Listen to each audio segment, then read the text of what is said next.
श्री जी channel में आप सभी श्रोताओं का हार्दिक अभिनंदन है। जय श्री कृष्णा, जय श्री राम। कल हमने जाना था कि विश्वामित्र जी की आज्ञा लेकर प्रभु श्री राम और उनके छोटे भाई लक्ष्मण नगर के भ्रमण को जाते हैं। नगरवासी उन्हें देखते हैं और बहुत खुश होते हैं। युवती स्त्रियां जो सखियां थी आपस में बातें करती हैं और वो प्रभु श्री राम की बहुत तारीफ़ करती हैं, बहुत उनके बारे में प्रसन्न होती है और वो माता सीता से उनके विवाह के लिए बात भी करने लगती हैं। आगे चलते हैं। सब शिशुए ही मिस प्रेम बस परसि मनोहर गात तन पुलकहि अति हर्ष हुए देखी देखी दो भ्रात। सब बालक इसी बहाने प्रेम के वश होकर श्री राम जी के मनोहर अंगों को छूकर शरीर से पुलकित हो रहे हैं और दोनों भाइयों को देख देखकर उनके हृदय में अत्यंत हर्ष हो रहा है। श्री रामचंद्र जी ने सब बालकों को प्रेम के वश जानकर स्थानों की प्रेम पूर्वक प्रशंसा की। इससे बालकों का उत्साह, आनंद और प्रेम और भी बढ़ गया, जिससे वे सब अपनी अपनी रुचि के अनुसार उन्हें बुला लेते हैं और दोनों भाई प्रेम सहित उनके पास चले जाते हैं। कोमल, मधुर और मनोहर वचन कहकर श्री राम जी अपने छोटे भाई लक्ष्मण को यज्ञ भूमि की रचना दिखलाते हैं, जिनकी आज्ञा पाकर माया लव निमेष पलक गिरने के चौथाई समय में ब्रह्मांडों के समूह रच डालती है। वहीं दीनों पर दया करने वाले श्री राम जी भक्ति के कारण धनुष यज्ञशाला को चकित होकर आश्चर्य के साथ देख रहे हैं। इस प्रकार सब कौतुक विचित्र रचना देखकर वे गुरु के पास चले। देर हुई जानकर उनके मन में डर है।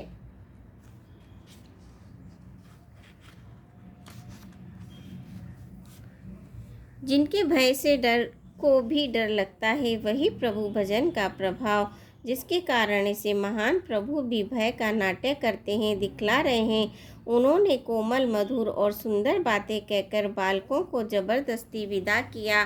फिर भय, प्रेम, विनय और बड़े संकोच के साथ दोनों भाई गुरु के चरण कमलों में सिर नवाकर आज्ञा पाकर बैठे। रात्रि का प्रवेश होते ही संध्या के समय मुनि ने आज्ञा दी। तब सबने संध्या वंदन किया और प्राचीन कथाएं तथा इतिहास कहते कहते सुंदर रात्रि के 2 प्रहर बीत गई। तब श्रेष्ठ मुनि ने जाकर शयन किया। दोनों भाई उनके चरण दबाने लगे, जिनके चरण कमलों के लिए दर्शन एवं स्पर्श के लिए वैराग्यवान पुरुष भी भांति भांति के जप और योग करते हैं। वे ही दोनों भाई मानो प्रेम से जीते हुए प्रेम पूर्वक गुरु जी के चरण कमलों को दबा रहे हैं। बार बार आज्ञा दी। तब श्री रघुनाथ जी ने जाकर शयन किया। श्री राम जी के चरणों को हृदय से लगाकर भय और प्रेम सहित परम सुख का अनुभव करते लक्ष्मण जी उनको दबा रहे हैं। प्रभु श्री रामचंद्र जी ने बार बार कहा, हे तात सो जाओ। तब वे चरण कमलों को हृदय में धरकर लेट रहे। रात बीतने पर मुर्गे का शब्द कानों से सुनकर लक्ष्मण जी उठे। जगत के स्वामी सुजान श्री रामचंद्र जी भी गुरु से पहले ही जाग गए। तब शौच क्रिया करके वे जाकर नहाए। फिर संध्या, अग्निहोत्रादि नित्य कर्म समाप्त करके उन्होंने मुनि को मस्तक नवाया। पूजा का समय जानकर गुरु की आज्ञा पाकर दोनों भाई फूल लेने चले गए। उन्होंने जाकर राजा का सुंदर बाग देखा। वहाँ बसंत ऋतु लुभाकर रह गई है। मन को लुभाने वाले अनेक वृक्ष लगे हैं। रंग बिरंगी उत्तम लताओं के मंडप छाए हुए हैं। नए पत्तों, फलों और फूलों से युक्त सुंदर वृक्ष अपनी संपत्ति से कल्प वृक्ष को भी लजा रहे हैं। पपीहे, कोयल, तोते, चकोर आदि पक्षी मीठी बोली बोल रहे हैं और मोर सुंदर नृत्य कर रहे हैं। बाग के बीचों बीच सुहावना सरोवर सुशोभित है, जिसमें मणियों की सीढ़ियाँ विचित्र ढंग से बनी है। उसका जल निर्मल है, जिसमें अनेक रंगों के कमल खिले हुए हैं। जल के पक्षी कलरव कर रहे हैं और भ्रमर गुंजार कर रहे हैं। बाग और सरोवर कर देखकर प्रभु श्री रामचंद्र जी भाई लक्ष्मण सहित हर्षित हुए। यह बाग वास्तव में परम रमणीय है, जो जगत को सुख देने वाले श्री रामचंद्र जी को सुख दे रहा है। चारों ओर दृष्टि डालकर और मालियों से पूछकर वे प्रसन्न मन से पुष्प लेने लगे उसी समय सीता जी वहां आई।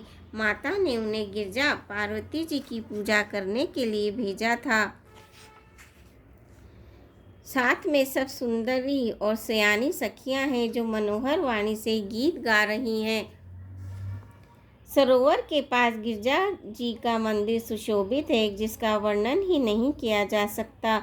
देखकर मन मोहित हो जाता है। सखियों रहित सरोवर में स्नान करके सीता जी प्रसन्न मन से गिरजा जी के मंदिर में गई। उन्होंने बड़े प्रेम से पूजा की और अपने योग्य सुंदर वर मांगा। एक सखी सीता जी का साथ छोड़कर फुलवाड़ी देखने चली गई। उसने जाकर दोनों भाइयों को देखा और प्रेम में विह्वल होकर वह सीता जी के पास आई। तासु दशा देखी सखिन पुलक गात जलुनैन, कहु कारण निज हरस कर, पूछई सब मृदु बेन, सियापति रामचंद्र की जय, पवन पुत हनुमान की जय। मंगल भवनीय मंगलहारी, दवौ सुदशरथ अजर बिहारी, दीन दयाल विरद संभारी, हरौ नाथ मम संकट भारी। श्रोताओं, आज के लिए बस इतना ही। आशा है आप मेरे चैनल को सब्सक्राइब करेंगे, वीडियो को लाइक करेंगे, शेयर करेंगे। धन्यवाद।